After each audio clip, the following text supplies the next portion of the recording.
우리 어머님들 동기부여를 위한 코칭 대화법 아이들 너무너무 아끼고 사랑하시는 마음으로 여기 함께 해주셨죠. 교육을 하면서 항상 느끼는 게 뭐냐 하면 정말 정말 빈익빈 부익부가 여실하게 드러나는 부분이 이 자녀 교육인 것 같아요. 정말 안 들으셔도 되는, 이미 잘하고 계시는 분들은 이렇게 오늘처럼 다 오시는데 정말 꼭 들으셨으면 하시는 분들은 안 오시더라고요. 오늘 여기에 참석하고 계시다는 이유만으로도 저는 어머님들이 얼마나 자녀분들을 사랑하시는지, 그리고 아이들을 위해서 얼마나 최선을 다하고 계시는지 그게 느껴져요.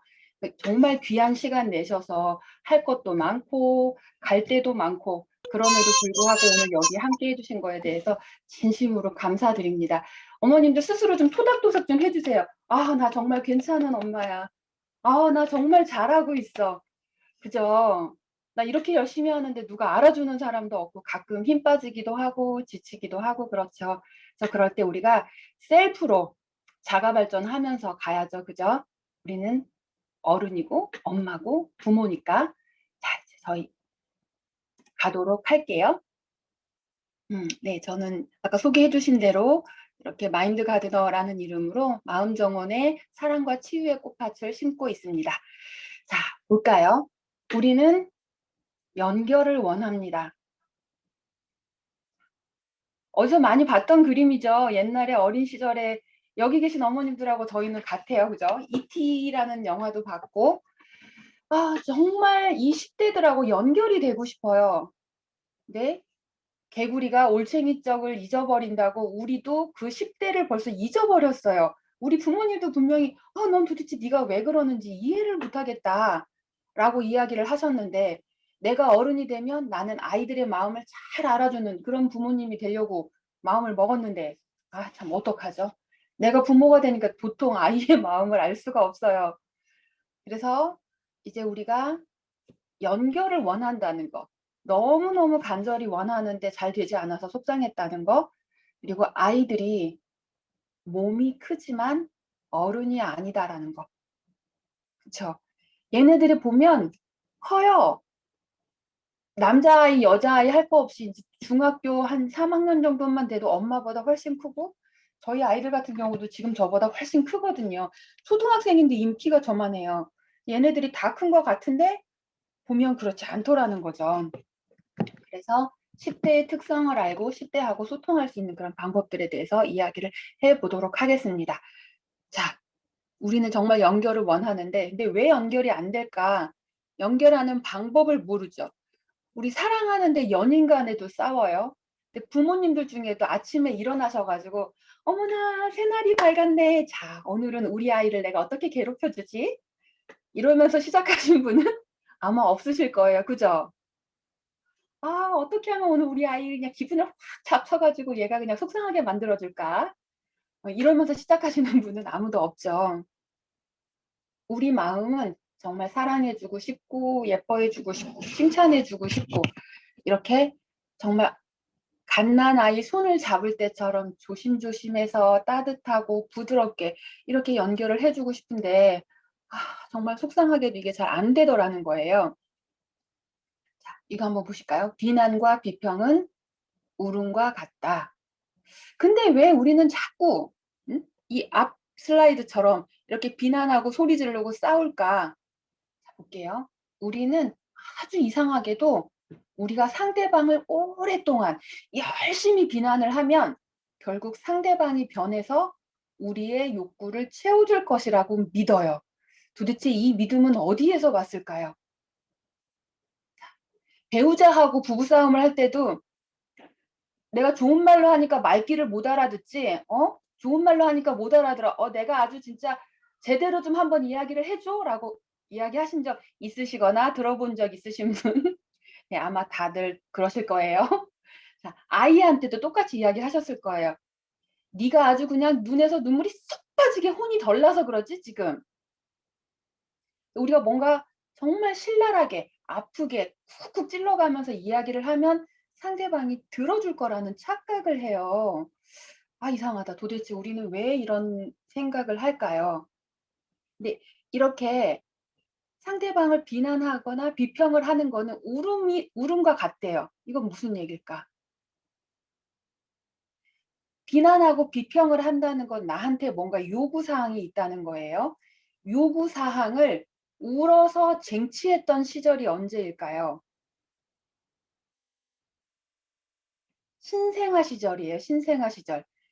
배가 고파요. 그럼 어떻게 해요? "어머니 지금 제가 배가 고픕니다. 젖을 좀 주시겠어요?" 이럴 수가 없잖아요. 그러니까 애들이 어떻게 해요? 울어요. 안 오면 더 크게 울어요. 그래도 안 오면 더 크게 울어요. 어렸을 때 우리가 할 수 있는 방법은 우는 거 밖에 방법이 없었단 말이죠. 기저귀가 너무 축축해요. 어떻게 해요?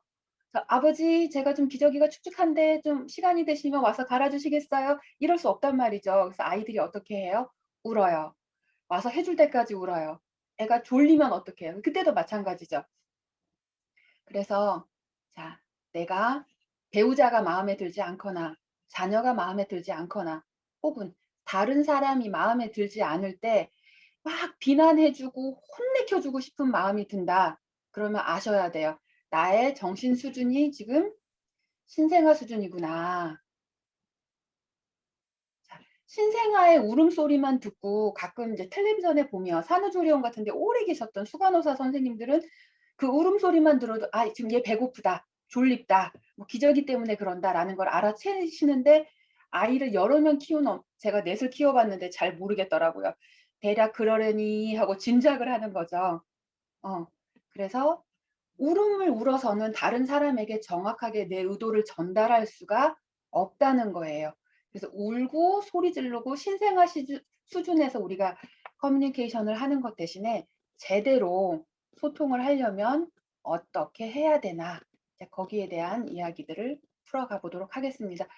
자, 우리 신생아 아니죠. 그죠? 그래서 앞으로 정말 배우자건 자녀건 같은 직장에서 일하는 동료건 마음에 안 들면 따끔하게 혼내서 버릇을 고치겠다는 생각 포기하실 거죠?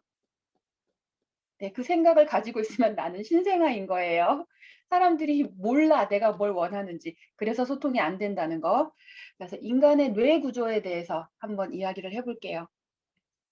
그러면 신생아 수준일 때 우리는 주로 어디를 사용하냐면 여기 목 뒤쪽에 있는 생명 유지의 뇌, 파충류의 뇌, 뇌관과 소뇌를 주로 사용을 합니다. 사느냐 죽느냐 그것이 문제인 거죠. 그리고 감정의 뇌, 포유류의 뇌, 대뇌 변형계를 사용을 하게 될 거예요. 그다음 발달되는 부분이 이성의 뇌, 영장류의 뇌, 그리고 더 나아가서 전전두엽을 사용하게 되면 이성적인 판단을 할 수 있는 이런 것들을 하게 되는데 이제 연결이 되지 않고 안전하지 않을 때 우리는 파충류의 뇌를 많이 사용을 해요. 그래서 사람들과 연결되려고 한다면 먼저 안전한 경험을 할 수 있게 만들어 줘야 됩니다. 그래서 이 안전한 경험을 하게 하려면 우리 열 받으면 어떻게 "어우 열 받아. 어우 뒷목 당겨." 이런 이야기 많이 하시죠. 심장에서 뿜어 올려진 피가 산소가 이 파충류의 뇌까지밖에 안 가는 거예요. 거기에 잔뜩 고여 있어서 우리가 뒷목이 갑자기 과부하가 걸리는 거거든요. 그래서 그때 심호흡을 충분히 하면 그 혈액과 산소가 변형계를 거쳐서 대뇌피질을 거쳐서 전전두엽까지 다 전달이 돼서 이성적인 판단을 할 수 있게 그렇게 해 준다는 거예요. 이 부분에 대해서는 좀 뒤에서 다시 다룰게요. 그래서 자녀들과 대화하실 때 가장 중요하게 하시는 거. 자, 조용하게라도 한번 따라해 보세요. 안전 제일. 네, 저는 대한민국에 있는 모든 가정의 가훈이 안전 제일이 됐으면 좋겠어요. 안전해야 되거든요. 우리가 대화가 안 될 때는 이미 서로 안전하지 않다고 느끼기 때문에 그래요.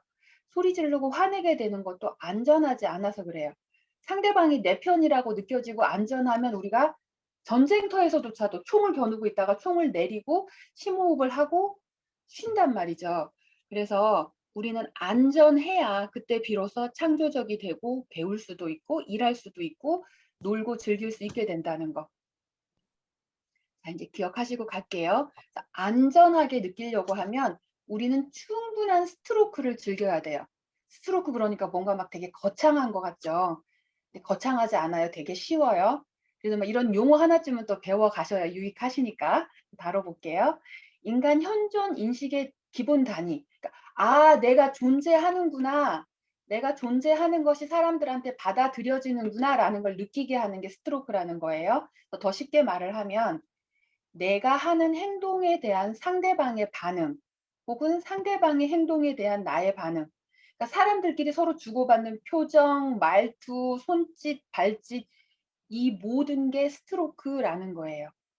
이 스트로크가 어떻게 되냐면 물이라고 생각을 해 보시면 돼요.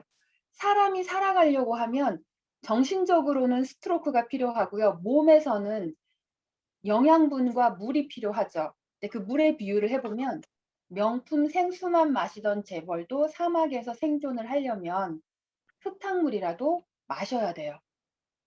그죠? 자, 한번 어머님도 생각해 보세요.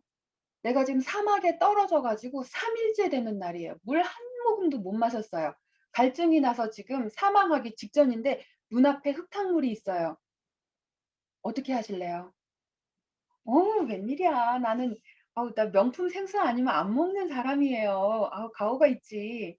아무리 내가 지금 사막에 떨어졌다고 흙탕물을 먹을 수 있겠어요 하고 안 먹고 우아하고 고상하게 운명을 달리하시겠어요? 아니면 그 흙탕물이라도 마시고 살아야 되는 거죠. 그죠? 네. 그것처럼 사람들은 자 스트로크라는 것을 받 아이고 이거 제가 좀 내릴게요. 음. 자 네. 마음의 허기.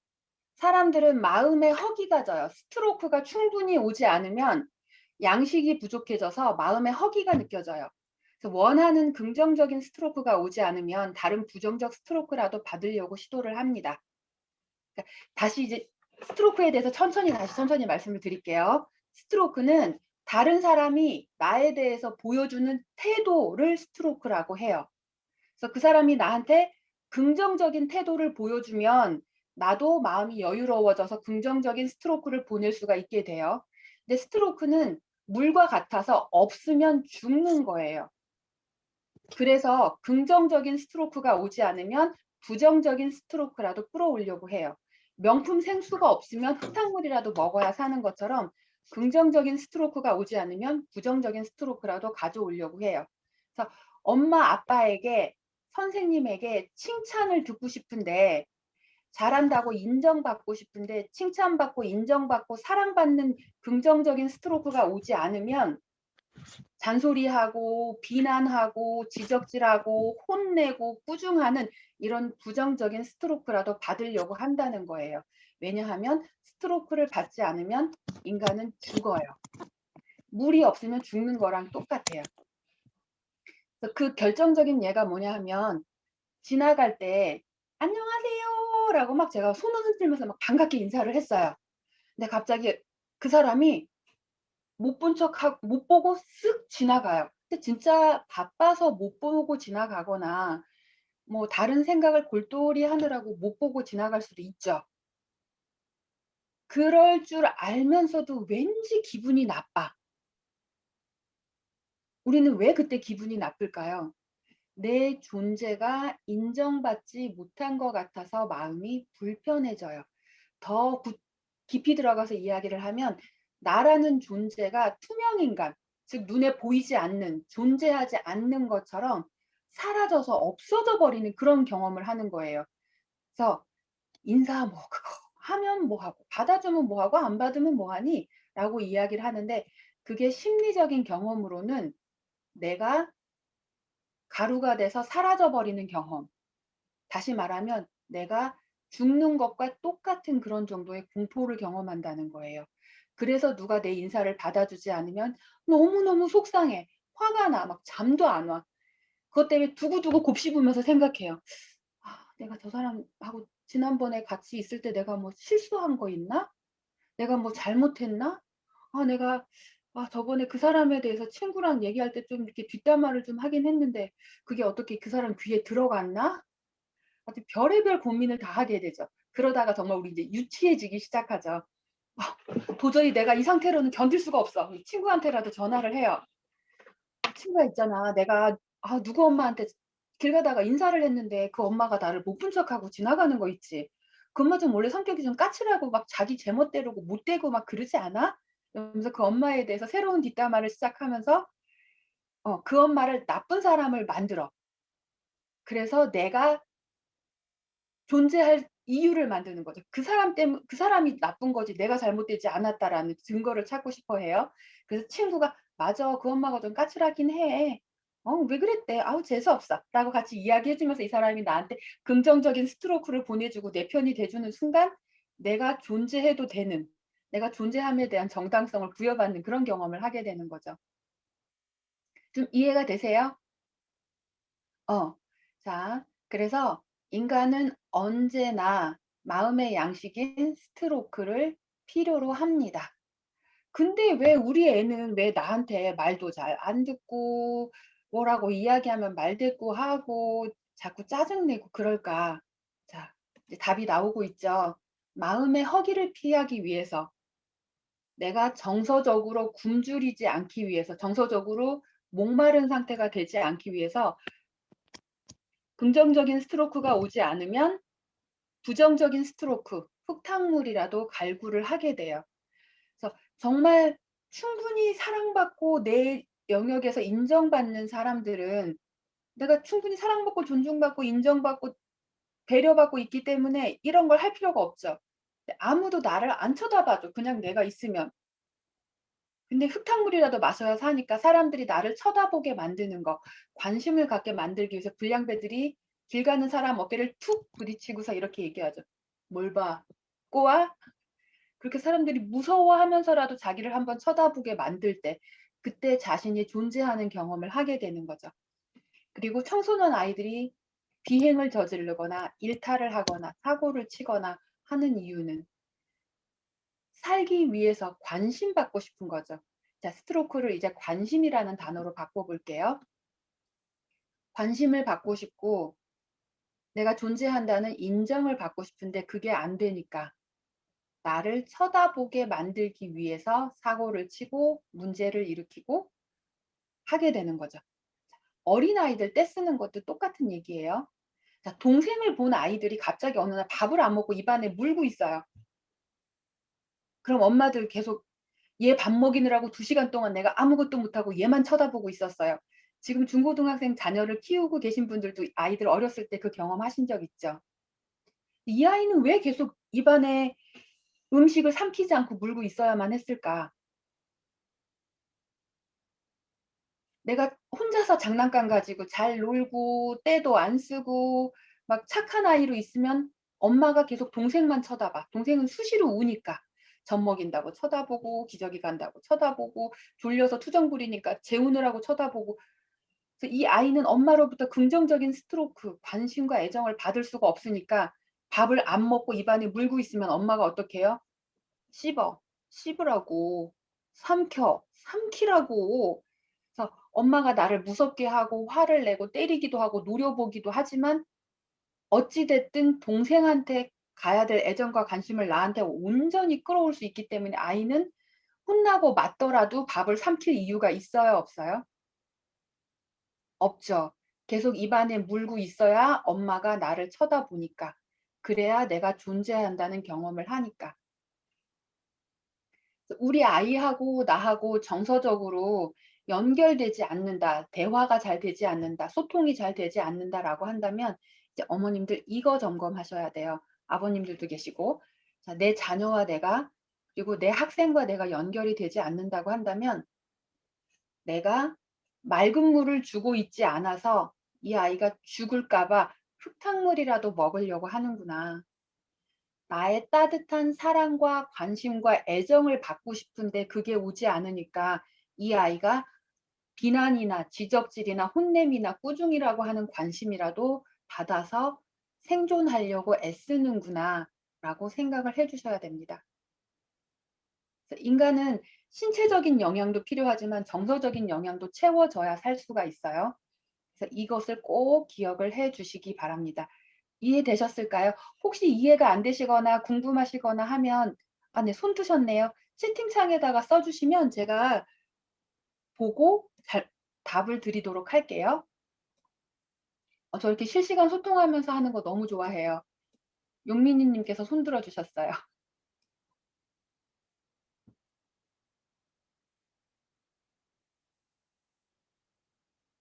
자, 채팅창에 써 주시는 거 기다리면서 다음 진도를 나가도록 할게요. 그래서 이제 이렇게 스트로크라고 하는 거, 내가 정서적으로 이 아이를 얼마나 연결되도록 예뻐해주고 사랑해주고 하고 있는지를 알아야 되고요. 두 번째, 내가 아이에 대해서 게임을 하고 있어요. 요즘 애들 뭐 컴퓨터로 게임하고 휴대폰으로 게임하고, 그런 게임만 게임이 아니라 인간은, 에릭 번이라고 하는 심리학자가 이렇게 이야기했어요. 모든 사람은 심리 게임을 한다 라고 이야기를 했습니다. 그런데 여기 밑에 보이죠? 심리 게임은 내가 하는 줄도 모르고 하는 게임이다. 당사자도 모르고 그 게임에 휘말린 사람도 몰라요. 그 게임이 뭐냐면 우리가 일상생활에서 늘 하는 불평불만이 게임입니다. 이게 뭐지? 이제 궁금하실 거예요. 궁금하시면 네, 계속 들어주세요. 자, 그런데 우리가 게임은 왜 할까? 게임은 이겨야 맛이죠. 우리 가위바위보에서도 이겨야 재밌잖아요. 가위바위보 그거 뭐라고, 우리 가위바위보만 해도 열심히 막 이기려고 하잖아요. 그죠? 그리고 게임의 특징은 끊임없이 반복된다는 거예요. 근데 그 게임을 통해서 우리가 얻는 최고의 보상은 뭐냐 하면 타인은 가해자로 만들고 내가 피해자로 남는 게임이에요. 그래서 이 게임은 이기고도 기분이 찝찝해요. 그런데 그 게임에서 이기려고 하기 때문에 우리는 그 불평불만을 계속해서 반복하고 그 불평불만이 참인 상태를 만들어요. 이제 뭔지 궁금하시죠? 한 가지 예를 들어 드릴게요.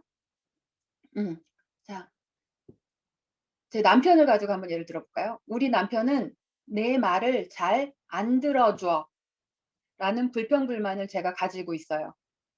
그리고 한 번만 제 말을 잘 안 들어주는 게 아니죠. 이 사람은 늘 내 말을 안 들어. 어차피 내가 말해봐야 안 들어. 그 사람은 내 말을 안 들어주는 사람이야 라고 내가 늘 이야기를 해요. 그리고 이 게임이 계속 반복되고 있죠. 그래서 이 게임을, 남편은 내 말을 잘 안 들어 라고 하는 불평불만을 참인 명제로 만들기 위해서 우리가 교묘하게 뭔가를 합니다. 이걸 참으로 만들고 그 사람이 진짜로 내 말을 듣지 않게 해야 내가 그 게임에서 이기거든요. 그래서 남편이 내 말을 못 듣게 하려고 제가 무슨 짓을 하냐면, 아유, 밖에서 일하는 사람 피곤한데 굳이 내가 뭐 이런 걸까지 이야기해. 내 선에서 알아서 처리하지. 아우, 힘들게 일하고 왔는데 피곤해 보이네. 그냥 이 정도는 내가 처리하자. 아우, 얘기하면 저 사람 어차피 화낼 건데 그냥 내가 조용히 처리하지 뭐. 아, 내가 예전에도 이거 얘기해봤는데 그냥 알아서 하라고 하더라. 내 선에서 알아서 하지 뭐. 그리고 계속 말을 안 해요. 그래서 나는 이 사람이 말을 들어주지 않기 때문에 나 혼자 힘들고 나 혼자 집안일 다 책임지고 나 혼자 애쓰는 사람이 돼서 나는 피해자가 되고 남편을 가해자로 만들어요. 그래서 이 게임에서 이겼어요. 남편은 내 말을 안 들어주고 나는 나 혼자 애쓰는 사람이 되느라고 되게 힘들어요. 기분이 되게 나쁘죠. 그리고 관계도 나빠져요. 이제 아이한테 적용을 해볼게요. 우리 아이는 고집이 세 게임을 제가 하는 거죠. 우리 아이는 고집이 세 게임. 자, 우리 아이가 뭐 고집이 한 번만 세겠어요? 그러면 맨날 세겠죠. 그럼 우리 아이는 고집이 세 라는 그 명제를 참으로 만들기 위해서 우리는 뭘 하냐면 이 아이가 그 고집을 꺾을 수 있을 만큼 충분히 대화하고 그 고집에 대한, 우리가 고집이라고 이야기했지만 그 아이의 생각인 거죠. 그 아이의 생각을 존중하지 않고 무조건 찍어 누르고 그 생각에 대해서 알려고 하지도 않고 그 생각에 반대되는 다른 어떤 증거 자료라든가 이런 것들을 가지고 기분 좋고 안전하게 편안하게 대화하려고 하는 시도 자체를 안 하죠. 그래서 저놈 새끼가 고집이 너무 세가지고 말을 안 들어서 나는 너무 힘들고 나는 이렇게 잘 키우려고 애쓰는데 쟤 때문에 속상하고 제가 문제야. 나는 쟤만 없었으면 좋겠어. 가끔 어머님들 상담실에 오셔가지고요. 난 제 기숙사 학교에 보내서 꼴 안 보고 살았으면 원이 없겠어요. 돈만 많으면 기숙사 학교에다 쳐넣어 버리고 싶어요. 이런 어머니들 되게 많으시거든요. 음. 그 마음이 너무 공감이 돼요. 그래서 내가 아이에 대해서 "우리 아이는 이래."라고 하고 있는 그 말을 참을 만들기 위해서 우리는 뭘 하냐면요. 증거 수집을 합니다. 이 아이가 수월하게 말 잘 들을 때는 얘가 말을 잘 듣 얘 이번엔 네가 엄마 의견을 순순히 잘 따라줘서 너무 고마워. 어 봐. 지금 네 생각하고 다른데도 불구하고 네가 받아들여 줘서 너무 고마워. 와 이렇게 해 주니까 정말 편안하고 기분이 좋다. 음. 이런 것들에 대해서 이야기를 안 한다는 거죠. 네. 지금 용민이 님 계속 손 들고 계세요. 자 마이크 그럼 그 음소거 해제하시고 질문 있으시면 말씀해 주시겠어요?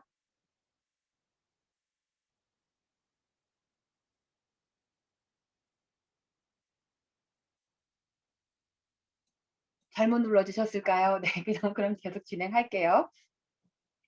그래서 내가 "내 아이는 이래. 내 남편은 이래." 근데 여기에 나 자신도 들어가요. "나는 이런 사람이야."라고 내가 나를 소개할 때 쓰는 말, 내 아이에 대해서 하는 말, 내 배우자에 대해서 하는 말, 이 모든 것들이 심리 게임인데 이거를 하는 줄도 모르고 하면서 그 사람을 가해자로 만들고 내가 피해자가 만들려고 하는 이런 게임이더라라고 하는 거. 네 되게 재밌죠. 이런 게임 하고 계시는 줄도 몰랐죠. 가끔 상담실에 오시면 정말 재미있는 분들 많으세요. 제가 너무 소극적이어 가지고요. 저는 수줍음이 많아서요."라고 말씀하세요. 그럼 제가 물어보거든요. "어떻게 소극적이세요?" 저는 뭐 학교 모임이 있어도 절대 앞에 안 나서고요. 친구들끼리 모였을 때 뭐 하자고 해도 제 의견 안 내세우고 그냥 이렇게 웬만하면 다 따라가고요. 뭐 음식 먹으러 가도 저는 뭐 먹고 싶다고 얘기 안 하고 그냥 "아무거나 다 괜찮아." 이렇게 그냥 넘어가요."라고 정말 자신이 얼마나 소극적인지를 적극적으로 어필하시거든요. 네. 자 자신이 소극적이거나 수줍음이 많으신 분들 그런 적 많으시죠? 내가 얼마나 소극적이고 얼마나 수줍음이 많은지 정말 적극적으로 어필하시죠? 나는 그런 사람이 아닌데 내가 그런 사람이다라고 하는 명제를 차민 명제를 만들고 나는 소극적인 사람이야. 나는 수줍음이 많은 사람이야. 게임에서 이기기 위해서 그렇게 하고 있다고요. 그래서 다른 사람한테 "어머 진짜 당신은 소극적이네요. 어머 당신 정말 수줍음이 많네요. 아우 좀 바꿔 봐요." 이런 이야기를 듣고 게임에는 이겼는데 기분은 나쁘죠. 음. 자 이런 게임을 하고 있었더라는 거 인제 알고 가시면 될 것 같고요.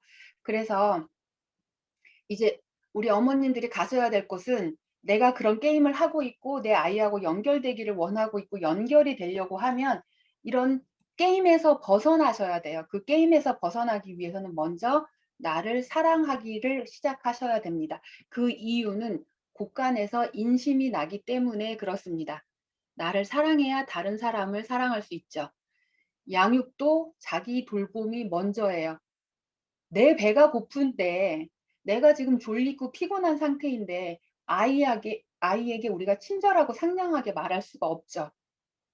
다른 사람을 배려하고 챙기느라고 정작 자기 자신을 챙길 수가 없다는 거죠.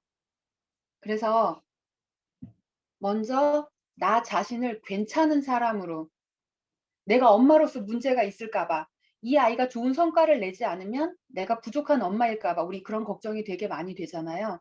그걸 내려놓으시고요. 아이는 아이대로 잘하고 있고 나는 나대로 잘하고 있어요.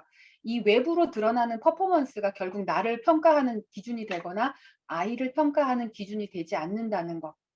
그걸 먼저 아셨으면 좋겠고 아이하고 나를 분리하셔야 되는 거고요. 그다음에 두 번째는 내가 너무 지치고 피곤하고 소진되지 않도록 20 살이 넘으면 모든 성인은 자기 자신의 부모는 자기 자신이 되어야 됩니다. 그래서 나를 따뜻하게 시원하게 내 신체적으로 쾌적함을 주고 잘 먹여 주고 잘 쉴 수 있도록 내가 정서적으로 안정감을 느낄 수 있도록 먼저 나를 돌봐 주셔야 아이하고 정서적으로 부딪힘이 없다는 거. 아이들하고 대화하기 전에 먼저 챙기셔야 되는 거예요. 지금 내가 배는 충분히 부른가?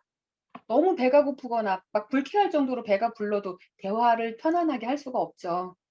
지금 내가 회사에서 있었던 일로 지금 너무 날카로워져 있지는 않나? 내가 배우자하고 지금 싸우고 그 감정이 다 해소가 안 돼서 내가 지금 불쾌한 상태로 있지 않나? 그 불똥이 지금 아이한테 튀는 건 아닌가? 라고 먼저 나 자신을 점검하시고 내가 충분히 안전하지 않으면 아이하고 대화를 좀 미루셔야 돼요. 지금까지는 그냥 애가 눈앞에 보면 "이리 와, 이리 와. 너 지금 잠깐 얘기 좀 해." 라고 바로 대화하셨을 거예요. 그죠? 이제 아이하고 대화하시기 전에 먼저 나를 점검하셔야 돼요. '나 지금 충분히 배가 불러서 신체적으로 편안한가? 잠은 잘 잤나? 내가 지금 정서적으로 기분이 괜찮나? 이 아이가 나한테 대들거나 따지거나 화를 내도 '아유 그럴 수 있어. 그때가 그런 때야.'라고 부드럽게 품어 안을 수 있을 만큼의 정서적인 안정감을 가지고 있는지 먼저 점검을 하시고 아이하고 대화에 들어가셔야 돼요. 아셨죠? 네. 자, 그다음에 다시 인간의 뇌 구조로 갈게요. 자, 나를 사랑해야 다른 사람을 사랑할 수 있다. 이 뇌를 점검하시라는 거예요. 나의 에너지가 지금 안전한지 안 한지, 도망갈까 싸울까를 고민하는 파충류의 뇌에 에너지가 쌓여 있는지, 정서적인 교감을 나눌 수 있는 감정 상태에 있는지, 베네피질 혹은 전전두엽으로 와서 이성적으로 대화를 할 수 있는 상황인지를 체크하시라는 거예요. 그래서 아이들과 대화하실 때 이제 이 부분에 대해서 충분히 가지고 계셔야 됩니다. 이제 내가 괜찮으면 아이랑 긍정적인 스트로크를 주고받으셔야 되는 거죠. 음. 긍정적인 스트로크를 주고받기 위해서 칭찬의 기술이 필요합니다. 지금까지 "어우 너는 머리가 좋아. 재능이 있어."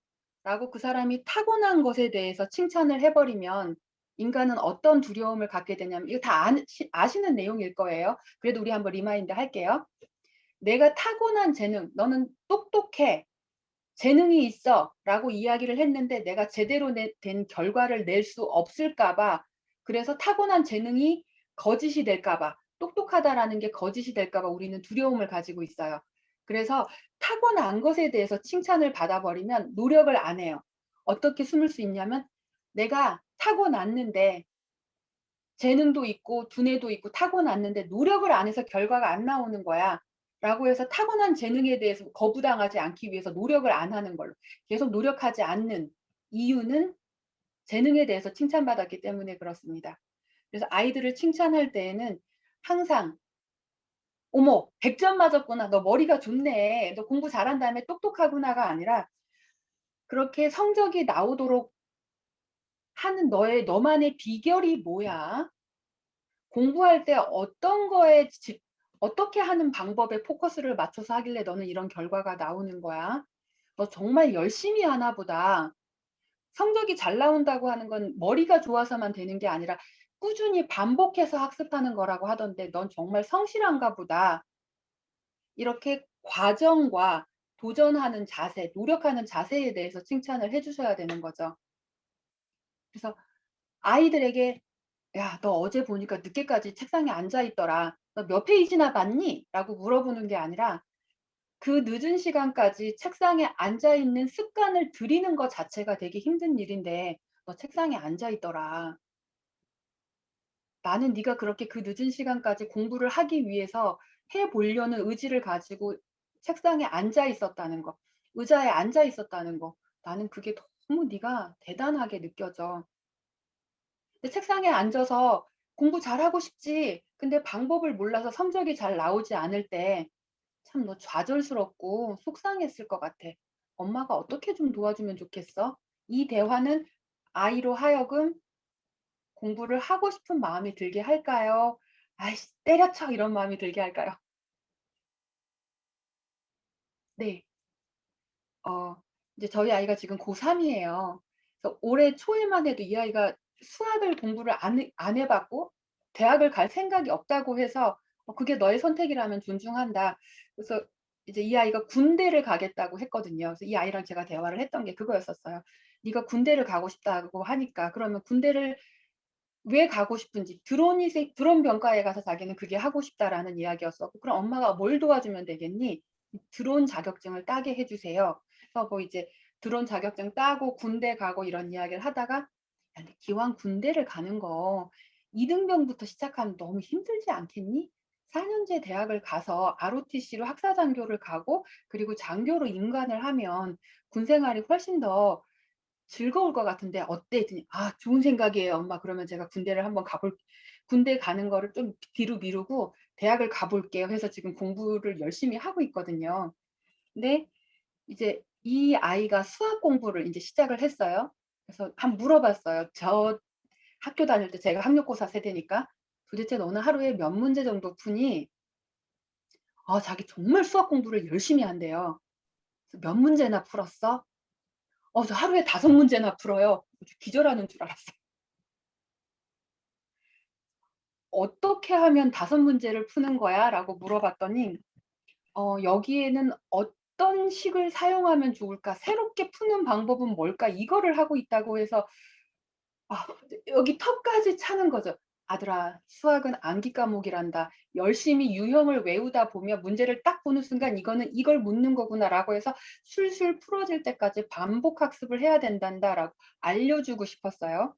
근데 여기에서 우리가 해야 될 건 알려주는 것은 이미 사람의 마음을 다치게 만들죠. 이 아이에게 일단 칭찬을 해 줘야 되고 긍정적인 스트로크가 가야 되는 거죠. 그래서 심호흡을 해서 파충류 내에 고여 있던 저의 에너지들을 전전두엽까지 끌어오도록 충분히 심호흡을 하고 아이에게 이야기를 했어요. 음. "아들아 나는 네가 정말 진지하게 수학을 공부하고 있는 그 자세가 너무 존경스럽다. 네가 정말 진짜 학문을 대하는 방법과 태도를 가지고 있는 게 자랑스러워." 근데 아이가 막 얼굴 표정이 막 풀어지면서 그래서 5문제를 풀었지만 그 5문제를 대하는 너의 그 진지함이 웬만한 학자들보다도 더 깊었던 것 같아. 너무 멋있어. 그리고 엄마가 한 가지 걱정이 되는 부분은 뭐냐 하면 지금 너는 새로운 공식을 발명을 하거나 어떤 이론을 만들어 내야 되는 그런 역할은 아닌 것 같고 퍼포먼스를 내야 되는데 거기에는 좀 효과적이지 않은 것 같은데 어떠니? "아 그런가요?" 네. 여기까지 이렇게 대화가 돼서 "그러면 새로운 방법으로 공부하는 걸 찾아보자." 이렇게 이야기가 됐단 말이죠. 그래서 그 재능이 아니라 과정을 칭찬해 주는 것들이 충분히 필요하다는 거예요. 어찌 됐든 아이가 책상에 앉았으면 그거부터 칭찬을 하고 거기에서부터 이제 이야기가 시작이 되어야 되는 거죠. 그리고 아이들에게 칭찬을 할 때요. 관계 맥락에서 칭찬을 해 주는 것이 정말 중요합니다. 선생님들뿐만 아니라 "너는 어쩜 너 야 너 걔랑 놀지 말라 그랬지. 너랑 어울려 다니는 애들은 왜 그 모양이니? 너 걔네들 때문에 물들 것 같아." 뭐 이런 얘기 우리 많이 하고 듣고 하는 이야기들이죠. 혹은요.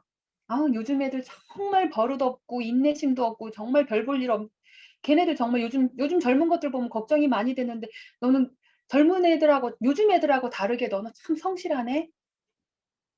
이 이야기가 아이들에게 힘을 줄까요? 전혀 아니라는 거죠. 이 아이는 부모나 선생님을 떠나서 또래 안에서 살아야 되는데 인내심도 없고 예의 범절도 없고 그저 그렇고 형편없는 아이들 속으로 돌아가야 돼요. 너무 치명적이지 않아요? 그리고 이 아이한테도 그 말인 거죠.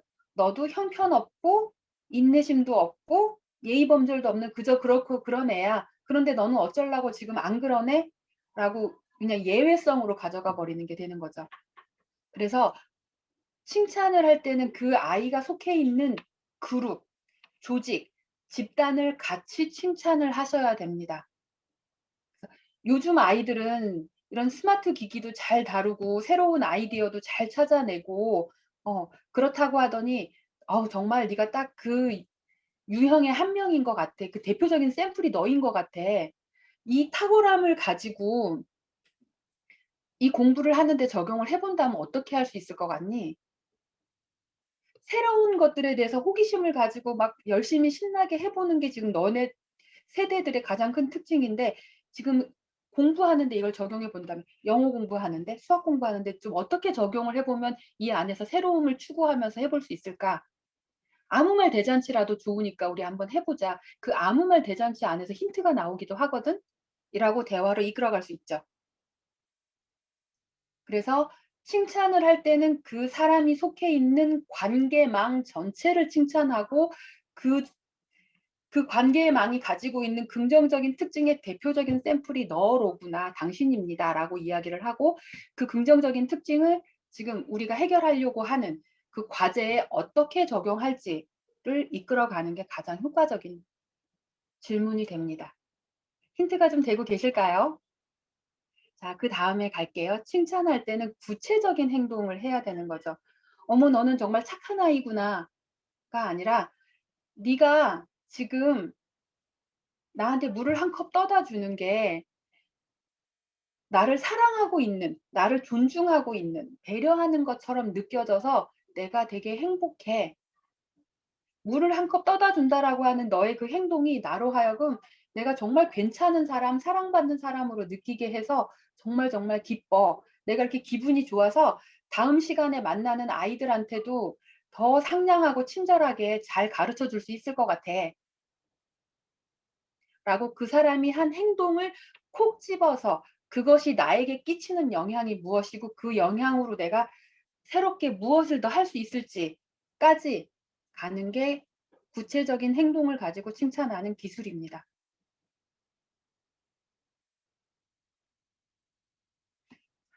아이가 아침에 일어나서 저는 좀 밥을 챙겨서 먹여서 보내고 싶은데 이 아이가 그냥 급할 때 먹으라고 넣어놓은 또 샌드위치를 그냥 꺼내서 막 먹고 있는 거죠.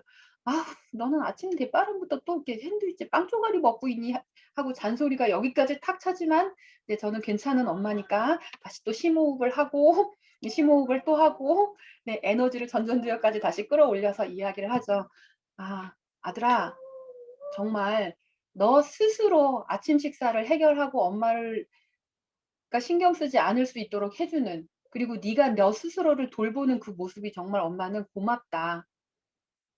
야 대한민국에 이렇게 아침에 스스로 자기를 챙길 수 있는 아이가 몇 명이나 되겠니?"로 또 칭찬을 바꿨어요. 그래서 "네가 이렇게 너를 잘 챙기는 것을 보면 엄마는 안심이 돼. 다른 데 가서도 네가 너를 이렇게 잘 챙길 거고 자기를 잘 챙길 줄 아는 사람은 다른 사람도 이것이 필요하다는 거를 아는 사람이기 때문에 그거를 베풀 수 있는 사람이거든. 정말 나는 얼마나 복이 많아서 이런 너를 아들로 뒀을까." 라고 또 한 번 칭찬을 해 주는 거죠. 근데 우리 칭찬받을 때 혹시 그거 아세요? 누군가가 나를 칭찬해 주는데 그 사람이 나를 불러. 그래서 사람들 없는 데서 은미라고 조용하게 "어머 누구누구 씨 정말 이거 너무 잘했어요. 이것 때문에 우리 회사가 대박 났어요." 칭찬을 뒤에서 은밀하게 해 주면 뭔가 기분 나쁘죠. 칭찬은 어떻게 해야 되는 거예요? 내가 한 것에 대해서 구체적으로 콕 집어서 큰 소리로 사람들 많은 데서 반복해서 해 줘야 칭찬이 맛이 있는데 이거를 뒤에서 살짝 하면 너무 재미가 없는 거죠.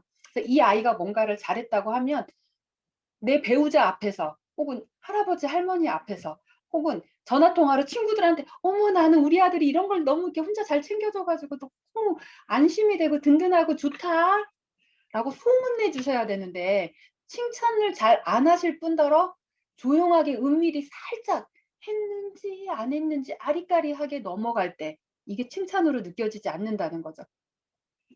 아이에게 칭찬하실 때 어떻게 하셔야 된다고요? 구체적으로 콕 집어서 큰 소리로 반복해서 사람들 많은 데서 해 주셔야 돼요. 이거는 아이뿐만이 아니라 배우자도 마찬가지고 동료들에게도 마찬가지예요. 네 이렇게 해 주셔야 되고요. 그다음에 가장 중요한 거 마지막 순수하게 해야 되는 거죠. 이렇게 칭찬을 하면 다음에 얘가 이걸 또 하겠지? 라고 하면 나 칭찬 부담스러운데 칭찬 안 받고 안 할래요." 이렇게 되는 경우들 많잖아요. 그죠? 그래서 "어머 네가 설거지를 해 주니까 너무 좋다. 다음에도 또 해." 그러면 그 말 나올까 무서워서 다음부터는 "안 할 거야." 이렇게 막 될 수 있는 거죠. 그래서 칭찬을 할 때는 순수한 의도를 가지고 네 해 주셔야 된다는 거요. 네. 그래서 이제 지피지기면 백전백승이에요. 나는 어떤 부모일까? 칭찬하는 방법까지 우리 다 알아봤어요. 내가 아이에게 뭔가를 해주고 싶어 하는 그 마음이 진짜 나를 위한 건지 아이를 위한 건지 점검해 보셔야 돼요. 왜냐하면 아이들은, 인간은 에너지 그 자체이기 때문에 부모가 나 스스로를 돋보이게 하기 위해서 자녀를 액세서리로 삼고 있는지 진짜 나를 걱정해서 하는지 아이들은 다 알아요. 그래서 정말 진지하게 스스로를 한번 점검해 보시기 바랍니다. 이 아이가 좋은 대학을 가야 내가 어깨에 뽕이 뽕 들어가서 자랑하고 다닐 수 있을까 봐 아이한테 좋은 학교를 가라고 하는지, 진짜 이 아이의 미래를 위해서 네가 가지고 있는 재능을 마음껏 펼칠 수 있는 기회가 되도록 하기 위해서 내가 이것들을 제공하려고 하는지 점검해 보셔야 되고요. 그다음에 두 번째는, 우리는 이 아이가 곧 나다, 이 아이의 성과가 곧 나다라고 생각하는데 전혀 그렇지 않아요. 그래서 과제를 분리할 수 있어야 돼요. 그래서 건강한 경계를 세울 수 있는 거. 내가 너를 잘 공부할 수 있도록 동기부여해 줄 수 있고 힘을 실어줄 수 있고 뭔가를 제공해 줄 수 있지만 그 결과는 온전히 아이가 해내야 되고 책임지는 것도 아이가 해야 된다는 거. 그래서 나의 일인지 너의 일인지 신의 일인지를 구분을 해야 되는 거죠. 그래서 가장 많이 들으셨던 이야기가, 말을 강가에까지 끌고 갈 수는 있지만 물을 억지로 먹게 할 수는 없다는 거예요. 그래서 아이가 뭔가 이야기를 할 때 공감해 주셔야 돼요. "아 학교 가기 싫어 죽겠고." 라고 이야기를 할 때 "그런 생각하면 안 되고 학생이 학교 가기 싫으면 어떡하니." 뭐 이런 것들이 아니라 정말 있는 그대로 공감을 해 주시는 거예요. 대부분의 경우 "그래. 아유 그 마음이 이해가 된다. 나도 학교 때 그랬는데 내가 대신 가줄 수도 없고 어떡하니?" 라고 공감을 해 주게 되면 아이들은 움직여요. 대부분 내가 공감을 해 주면 이 아이가 '아 나 학교 안 갈래.' 이럴까 봐 겁이 많이 나시거든요. 겁내지 않으셔도 괜찮아요. 공감해 주고 이해받았다라고 할 때 아이들은 내가 무엇을 해야 되는지 본인이 더 잘 압니다. 그래서 '내가 너를 위해서 무엇을 도와줄까? 어떻게 도와줄까? 아우 힘들어. 학원 가기 싫어. 아유 그치. 놀고 싶지.' 며칠 전에 저희 아이가 방에 들어갔는데 울고 앉아 있어요. 저녁에 그날 모처럼 소고기 세트가 선물이 들어와 가지고 소고기를 구웠는데 "아들아 소다." 저희는 4 명이기 때문에 아껴 둔다는 게 있을 수가 없어요. 그 자리에서 안 먹으면 사라져요. 한 번은 저희 이제 넷째 친구가 집에 놀러 왔는데 그날 모처럼 딸기를 샀단 말이죠.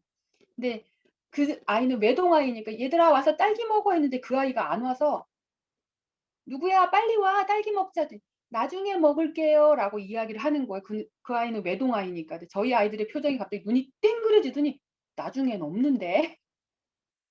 그쵸? 네. 근데 그날은 딸기보다 더 비싼 소고기가 있는데 저희 큰아이가 안 오는 거예요. 그래서 아껴둘 수도 없어요. 이게 먼저 먹는 사람이 임자란 말이에요. 사춘기 아이들이다 보니까 매 끼 소 한 마리는 먹는 그런 기분이란 말이죠. 그래서 큰아이 방에 가서 노크를 똑똑했더니 아이가 울고 있어요. "왜 우니?" "너무 힘들어요. 이걸 왜 해야 되는지 모르겠고 언제까지 해야 되는지 모르겠고 아주 그냥 네가 배가 불렀구나. 배가 불렀어. 야 몇 달 남지도 않았는데 아니 네가 내가 너한테 지금 돈을 벌어 오라고 하니 살림을 하라고 하니 너 지금 앉아서 공부만 하면 되잖아. 나 지금 박사과정 공부하는데 애 키워야지 살림해야지 공부해야지 돈 벌어야지. 야 나도 살아 나도." 라고 이야기를 하고 싶었지만 또 다시 제가 심호흡을 예쁘게 하고 "에휴 애쓴다. 힘들지? 얼마나 힘들면 지금 이렇게 열심히 하는데 결과가 몇 달 후에나 나오고 그 후에 나오는 결과도 어떨지 모르고 얼마나 불안하겠어."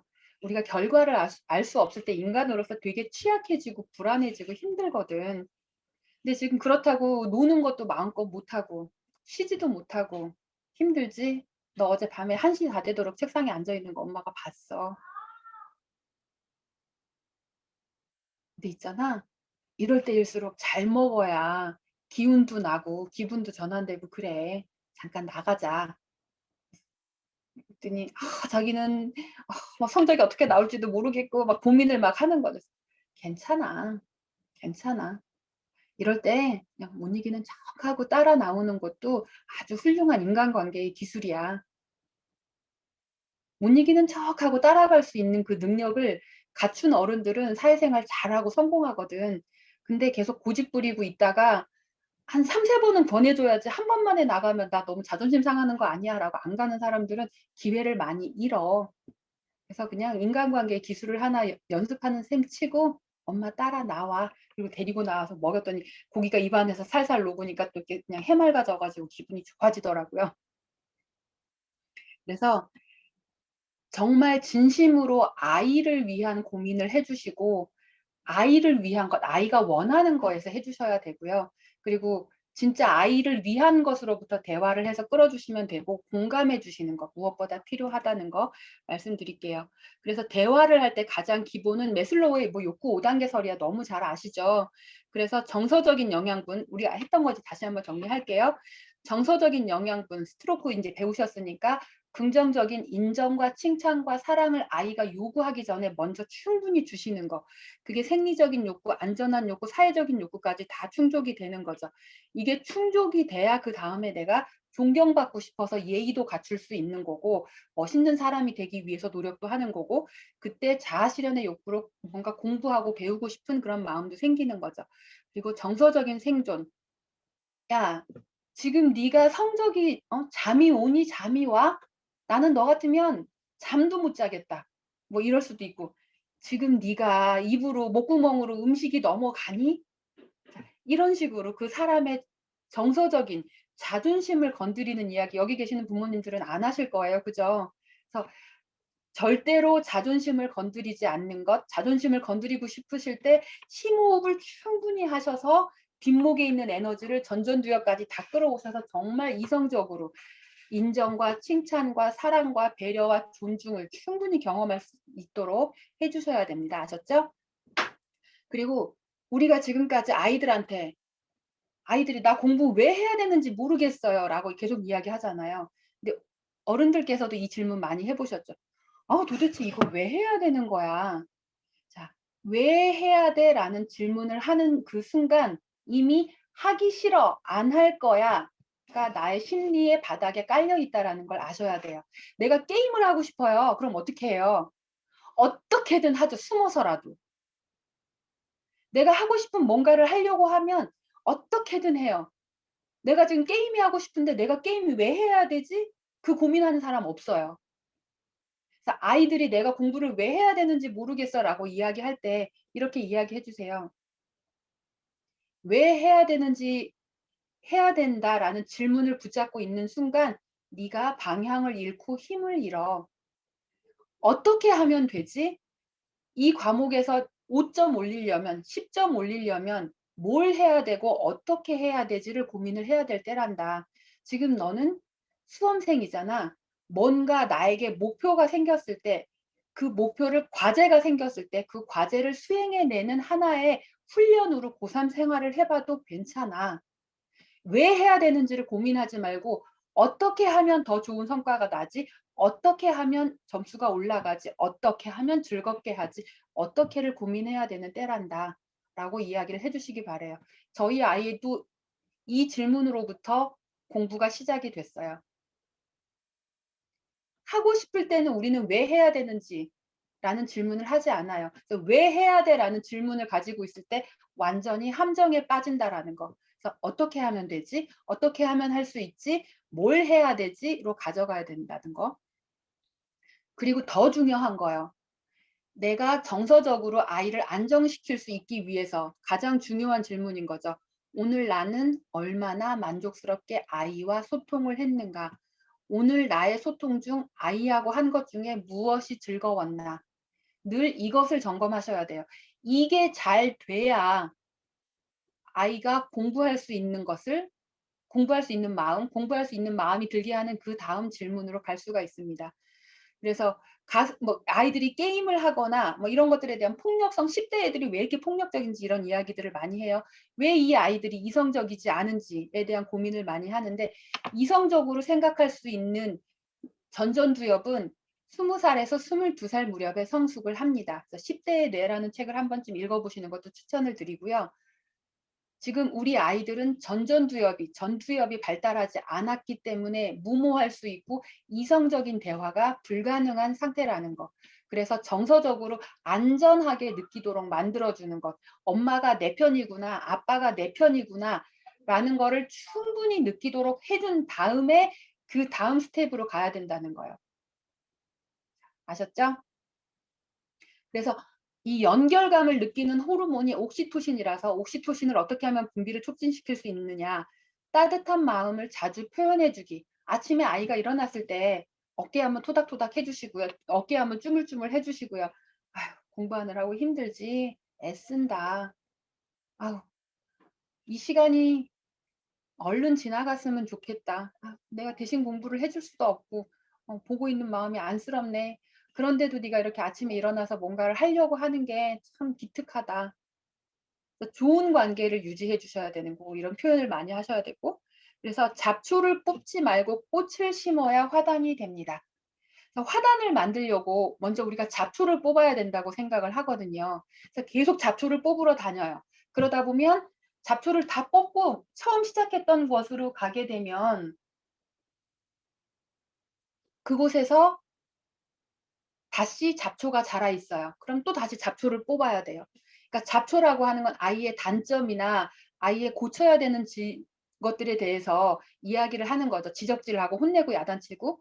근데 그거 대신에 잡초를 뽑아야 되는 그곳에다가 꽃을 심게 되면 잡초를 꽃을 심기 위해서 땅을 파면 그때 이미 잡초도 같이 뽑아져 나와요. 그래서 꽃이 거기에 피어나서 거기가 화단이 된다는 거죠. 네. 그래서 아이들에게 동기부여가 되도록 하기 위해서는 소통과 연결이 답입니다.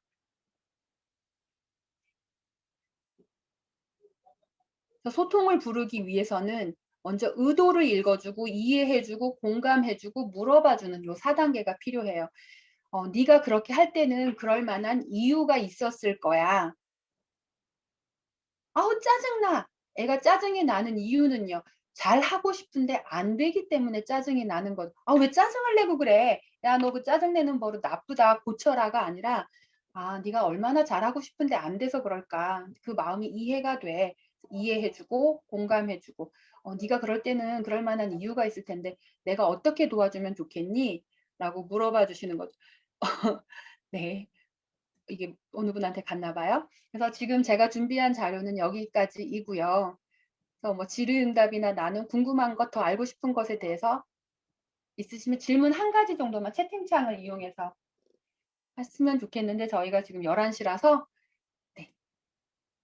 그래서 사람이